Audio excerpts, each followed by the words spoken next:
Greetings, my friend, and welcome to the sixth video presentation of a six-part series. For those who don't know, my name is Russell and I am the overseer of the Grace Private Society. And in this video presentation here, I am announcing our intentions to initiate a project called the Grace Summit. The Grace Summit is our international event, an awakening event that focuses on health, wealth, and sovereignty. And to find out more about our flagship event, please continue with this presentation right until the very end. And before we both get into the aims and objectives of the Grace Summit, as I typically do, I shall first outline our motivations and reasons for creating this international awakening event. What I need you to know is this, that we live within a world of mass cultural afflictions. And those afflictions range from inequality, poverty, austerity, adversity, oppression, and all of the psychological and physical malaise and dis-ease that stems from that which afflicts the mind, body, and soul. And yet it does not have to be like this. We do not have to live in such diminished and restrictive life conditions. We could have a worldwide civilization of great health, peace, and prosperity for all living beings that walk the earth. We could be a very astute and advanced civilization where everybody lives according to their truest, fullest, and highest potential. And yet, that is not the case. Almost 2/3 of the population of Earth are living in the most dire of circumstances. And why is this? Why is life so bad for so many?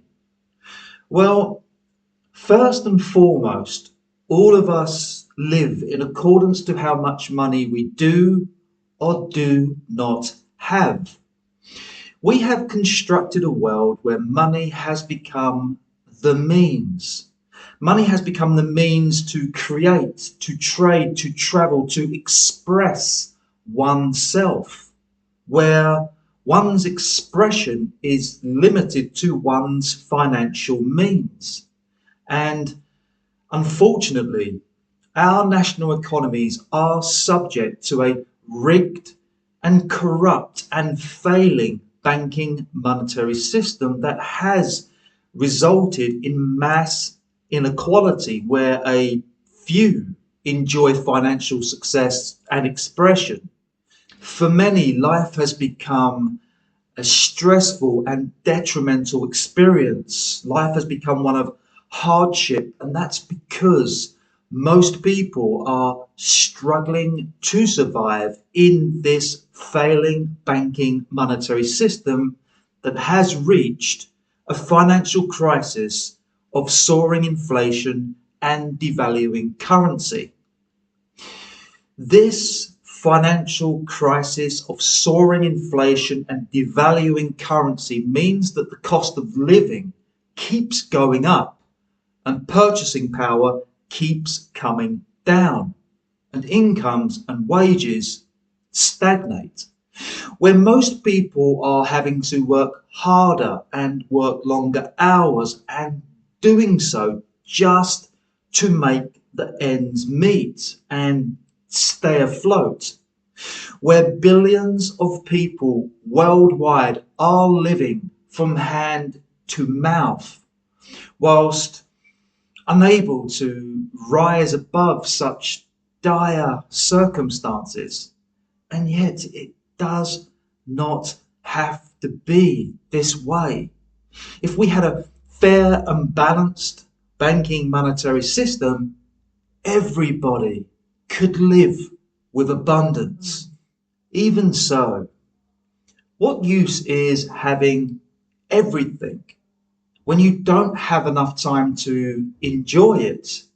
You see, whether you are in bad or good financial circumstances, it is hard going to live in this world of commerce. We have constructed a world of commerce where most of time is spent in the pursuit of earning and making money.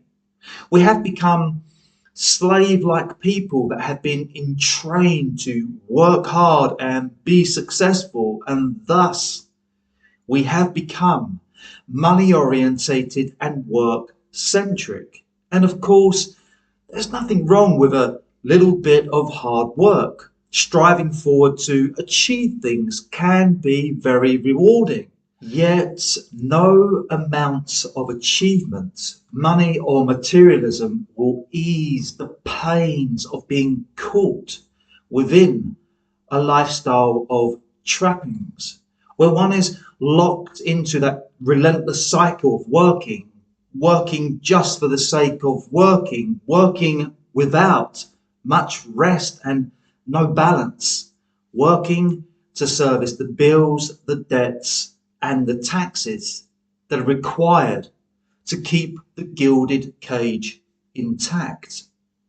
And yes, the occasional achievement, comforting pleasure, and luxuries, they can temporarily alleviate the stress and misery of a relentless lifestyle, and yet those fleeting moments of enjoyment soon dissipate to the rumbling discontent of an empty soul that yearns for more.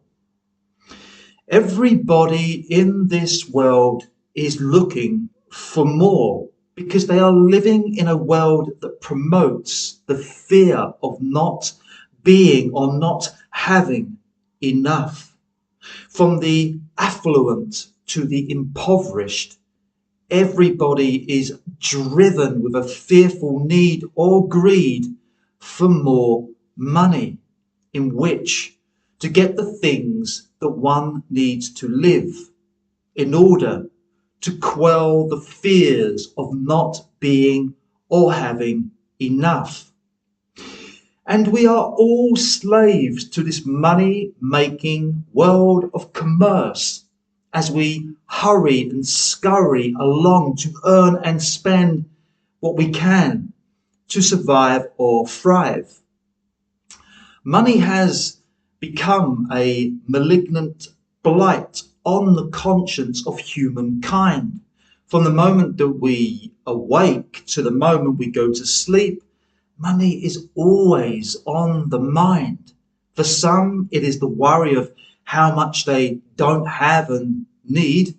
And for others, it is the obsession over how much more they want, where we are constantly checking and worrying and scrutinizing over how much money we do or do not have, where money seems to be the predominant fault on all of our minds.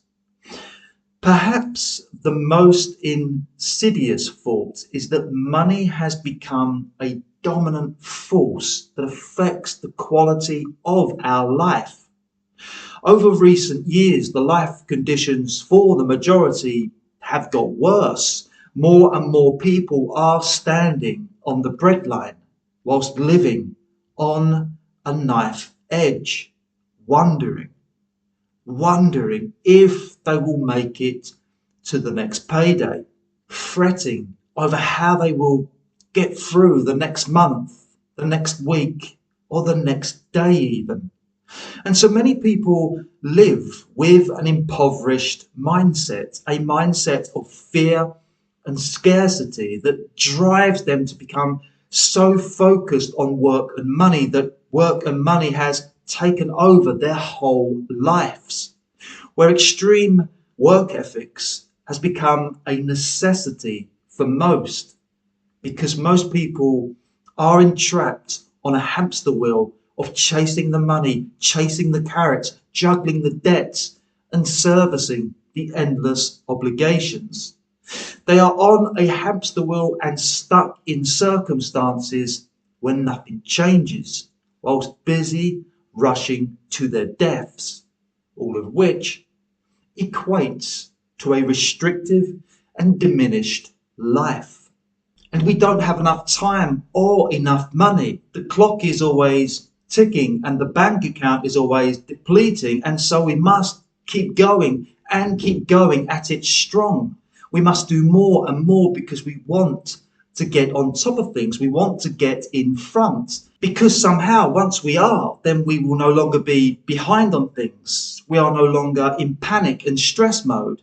And yet, when we do get to that critical point, just when we think, I've made it and now I can take a breather, we have forgotten that we have arrived there by creating a treadmill lifestyle, where to stop even just for that moment means that we quickly go backwards and we get behind again. And for most people, life has become an event of always needing to be on the move. We have all rushed into a work-centric age of extremism, where it is pedal to the metal as we go at it fast and furious until we are fatigued and fed up. And that's because most people are cycling within this crazy 8 lifestyle that swings from these energy intense highs down to the energy depleted lows, where most people are entangled within a cycle of entrapment followed by escapism as they ricochet between lifestyle stressors and the remedial tonics that they need to alleviate their psychological and physical afflictions. Afflictions that lead to the addictions of insatiable appetites and unhealthy coping methods. And so there is an interrelated cause and effect between chasing after money, being stressed out by the relentless pursuit of more money, and indulging with quick fix solutions that give a bit of pleasurable escapism in the short term, and yet they cause harm in the long term. We are massaging our lifestyle pains with pleasures, and yet we don't do anything to remove the cause of our pains. We carry on with a lifestyle pattern that is causing affliction. Not that anybody in this fast-paced world has much time left for self-care or indeed other care. We just simply aren't taking enough care. Instead, we have created these lifestyles of self-harm. And all you have to do is study the national statistics of any culture, and you will quickly come to the realization that we have a cultural epidemic of ingrained sickness. There are pervasive symptoms of divorce, bankruptcies, alcohol and drug addictions, mental and physical health issues, such as heart disease, obesity, depression, bipolar, the OCD, ADHD, PTSD, and many, many other diseases of the mind, body, and soul. We are a severely afflicted people because the way we live is sick. But instead of dealing with the root causes of our cultural sickness, we have turned our cultural sickness into a multi-billion commercial enterprise known as the medical and pharmaceutical industry, which is there to temporarily alleviate our sickness. And we also have the entertainment and media industries that temporarily distract us from our problems. And then we have the food industry that provides us temporary comfort and reward with our favourite foods. And yet, all of those aforementioned temporary solutions do not solve the permanent problems of our life. Problems that have a root cause. Problems that are related to money, related to health, and related to our life circumstances. And because we have been raised and live within cultures of mass affliction, we have become well adjusted to the normalities of a profoundly sick society. We can't see any difference or better. And because there aren't many examples of what it means to live a truly balanced life of good health and welfare, we simply don't know how to change. Furthermore, most people are deeply asleep and lost within a self-identity of value and belief systems that they have learned from their culture. And so they don't have the perspective to think any different than the social norms. Where the culture they live in, the way of life that they are used to and that they are part of, well, this culture affirms and reinforces that self-identity. And through the media and news and interactions with all aspects of life, they are locked into the given consensus of a reality that keeps reinforcing their self-identity. Most people have become so indoctrinated by their culture because they have been raised as outside-in people that are always looking outside of themselves for the answers, asking the world who they should be, what they should do, and how things work. And the world always responds the same. And that response is always do what everybody else does. To think and behave like everybody else, to be a good little sheep and follow the herd. Even though to be like everyone else in a culture of affliction is to model affliction. And in becoming like everybody else, becoming like our friends, like our family, like our work colleagues, we have lost who we are as an individual. Most people have lost their individuality for the collective consensus. Most people are disconnected from the inner guidance system of their intuitive wisdom, true nature and purpose, and thus they don't have a deep and genuine relationship with the innermost aspects of self.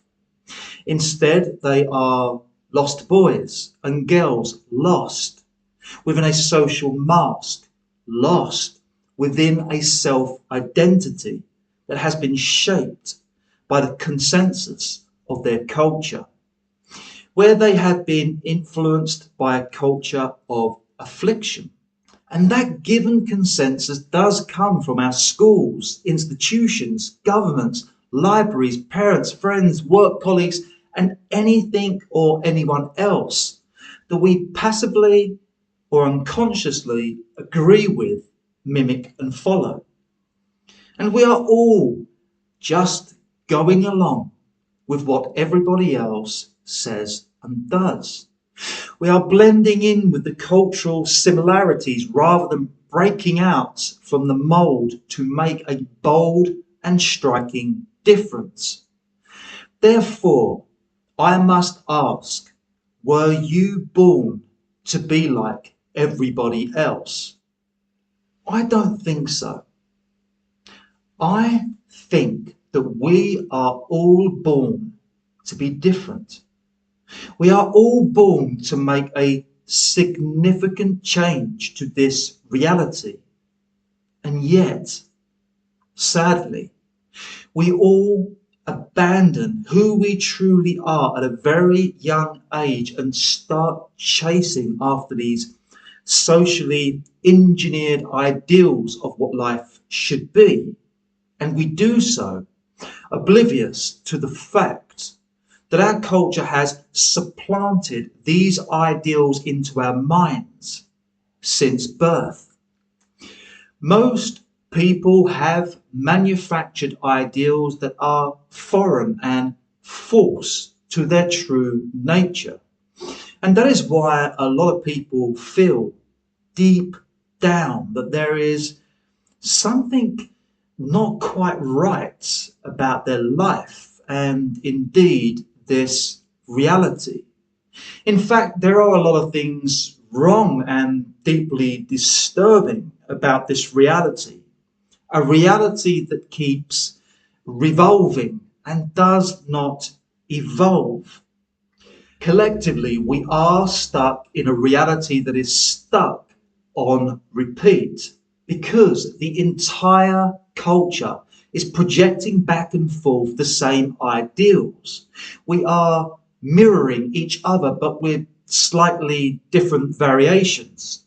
We are all playing the same mind games with each other, the same responses and reactions, the same dramas and trauma, the same addictions and afflictions, the same smoke and mirrors, the same old shenanigans that ensures a bad history keeps repeating, generation after generation.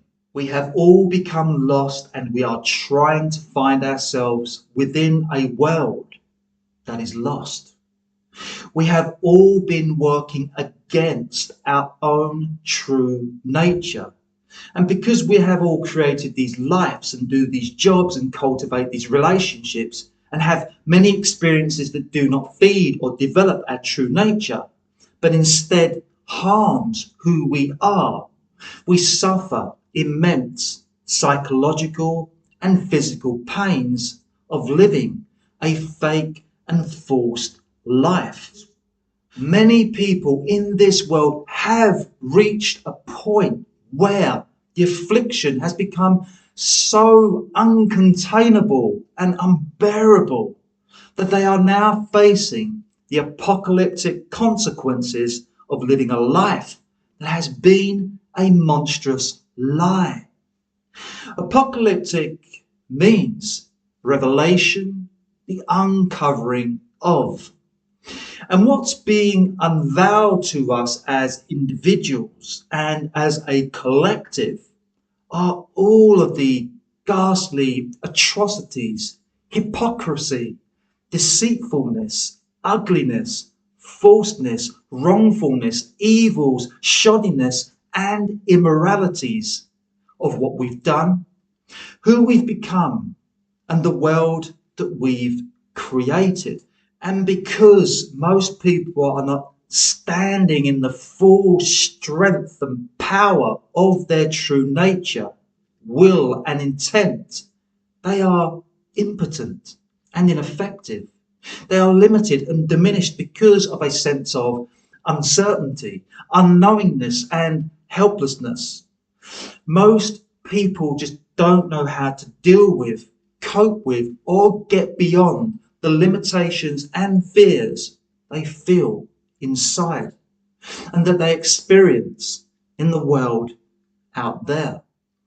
Most people are committed to these lifestyles of affliction where they have bad health, a lack of money, and the inability to rise above circumstance because they lack the knowledge, the wisdom, and the strategies and tools to transcend their affliction and to move beyond and to a place of healing, peace, and prosperity, which is made all the more difficult when living within a culture and environment that causes and triggers our personal afflictions, that keeps dragging us down and holding us back.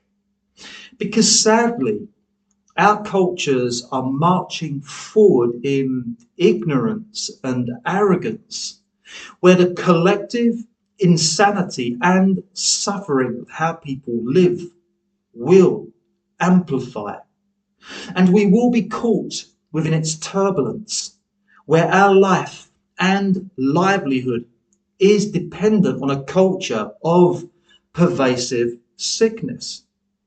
Therefore, we must change who we are and change our culture. We must do the inner work and the outer work. We must make our own bed and then sweep the streets outside.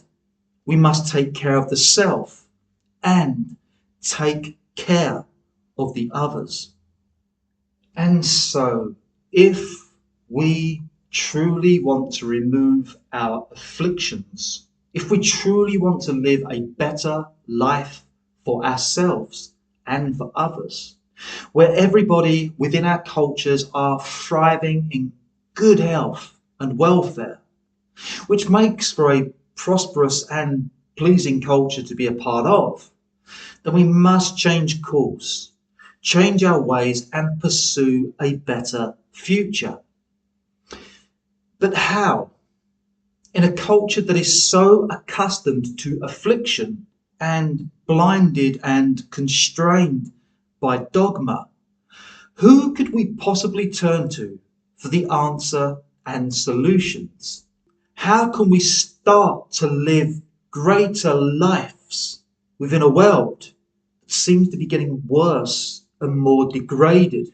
One thing is for certain. In order to make radical changes to the way that we live, we do need to reimagine our lives and think differently. We do need to do something that we've never done before.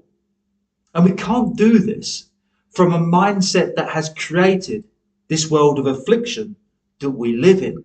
For those of us who are awake and alert, and you may have heard me say this before, that right now, and as a result of a failing banking monetary system, there are global institutions such as the United Nations, World Economic Forum, and World Bank that have taken the self-proclaimed and unelected position of being our global leaders. And they are touting these ideas of global reform with the very much publicized social memes of the Great Reset and the Fourth Industrial Revolution, where they want to build back better and transform the world that we live in, to make the world a better place for people to live in. And on the surface, these ideas seem like positive steps towards solving many of the civilizational issues that we face. However, when we do look deeper into the proposed agendas of these global institutions, it becomes very clear that they want to create a human 2.0, this AI transhumanistic, artificialized and digitized fusion of flesh and technology, where everybody is hooked up to the Internet of Things and merged within this artificial reality, a metaverse. What they also propose is a new world order, a one world government that is operated by an unelected technocracy, where a few people at the top dictate the rules to the majority at the bottom, all of which is planned with a China-style fascistic social credit control system that means every aspect of our lives will be under surveillance and controlled, where we will become subject to the permission of those who control the system and make the rules, where, as these unelected global leaders have stated, you will own nothing and be happy. Does all of the aforementioned sound like a good life to you? Or does it sound more like a dystopian nightmare? Do you want to live in a reality where your free will, humanity, freedom, and right to life has been completely erased? Do you want to abandon the natural world to instead live within an AI-controlled artificial reality? Is the world that these current misleaders propose the kind of world that you want for those you love dearly? Because the world that they propose is a complete abomination of the human experience that will lead to more affliction that assaults the mind, body, and soul, and that diminishes the quality of our lives. I therefore submit to you a much greater ideal, that we should create an entirely new earth paradigm that exalts the quality of life for every being on this earth. And for that to happen, we must come together and start sharing the strategies and skills that will help us all to excel and evolve to much greater living standards. And so, as the overseer of the Grace Private Society, from herein I do formally announce our goodwill and intent to manifest the Grace Summit, which shall be an international live event that teaches the living beings of Earth about health, wealth, and sovereignty, on how to cultivate great health and vitality, how to cultivate value and generational wealth, how to claim the freedom and self-authority of sovereignty, which are the key ingredients to a life of freedom, abundance, and joy. And I hereby declare that the Grace Summit is established to awaken the living beings of this earth to their divine superpowers, and to form a movement of like-minded beings that wish to create a new earth paradigm so that all men, women, boys and girls shall experience peace and prosperity within their lifetimes. And from here on in, I will outline with you some of the key aims, functions, and benefits of the Grace Summit. First and foremost, this is an awakening event that is designed to awaken people to the reality of this world. We will teach people the facts and truths about this world that we live in.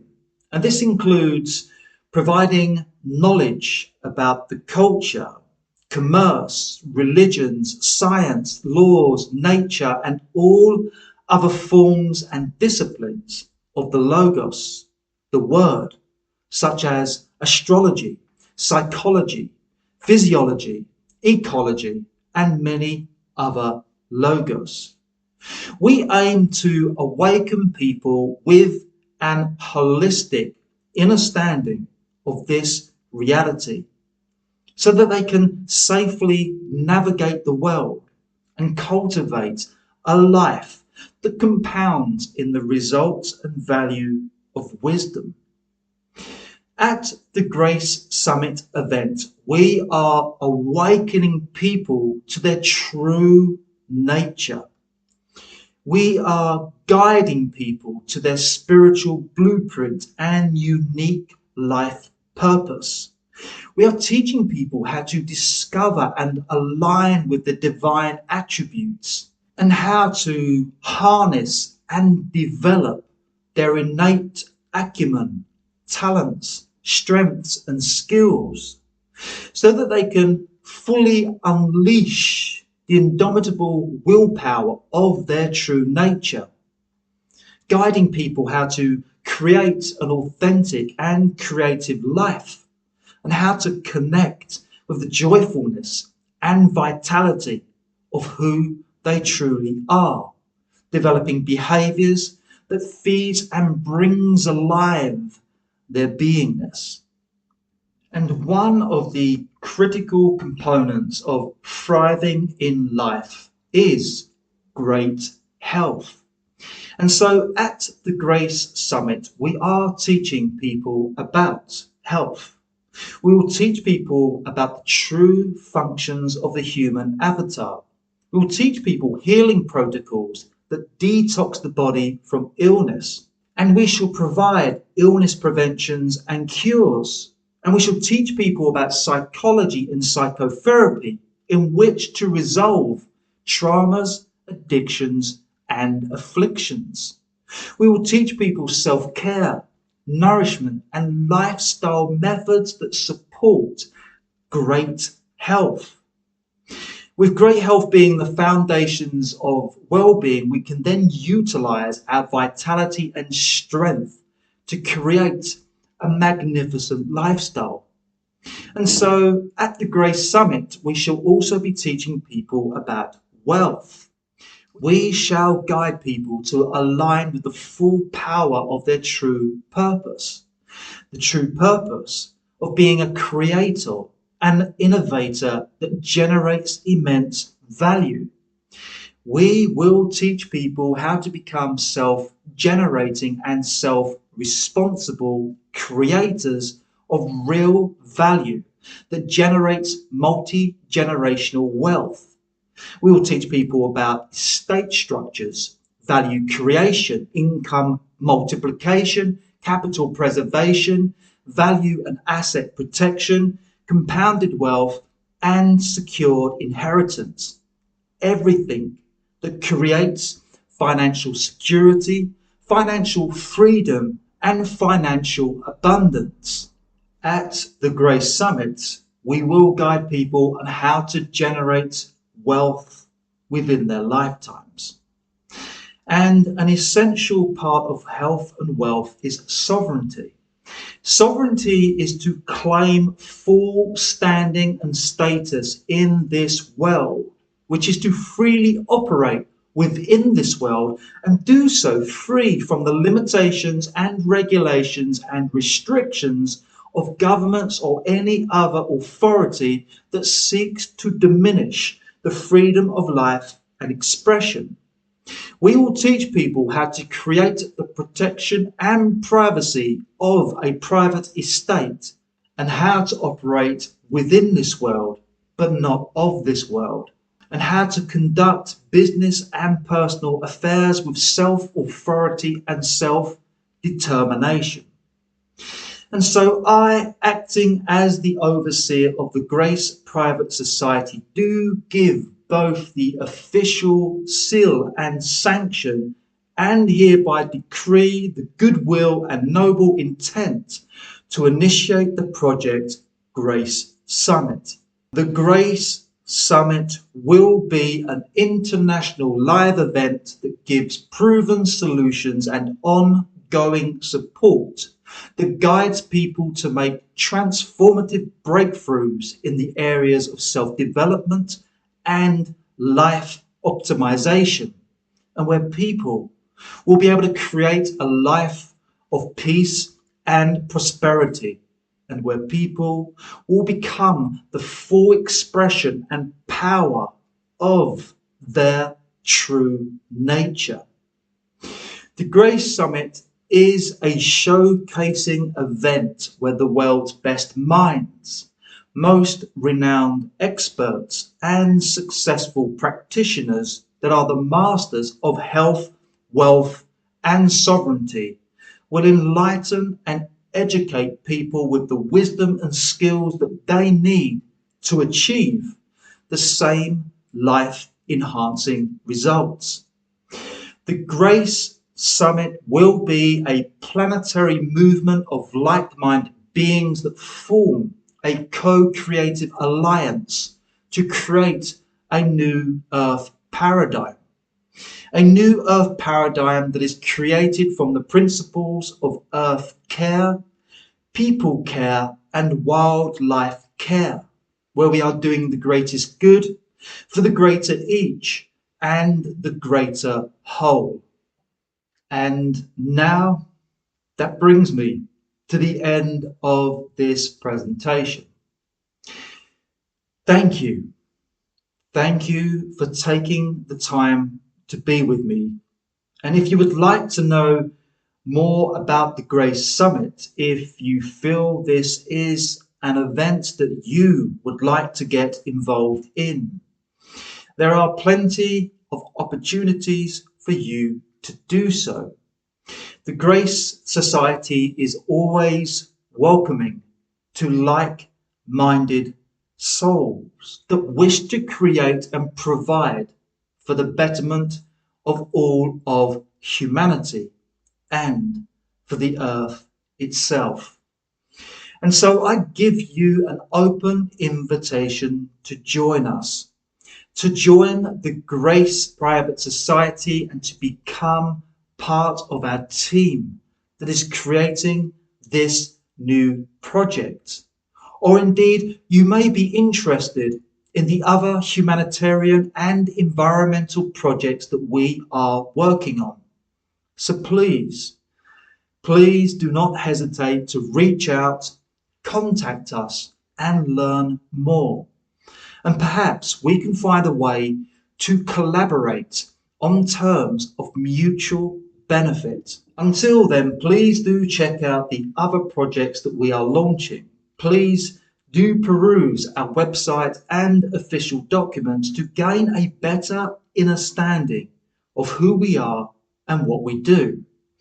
And it would be a pleasure to speak with you and discuss the ideas of how we can both create a better life and future for ourselves and for those that we love and for all of those that we inhabit and share this earth with.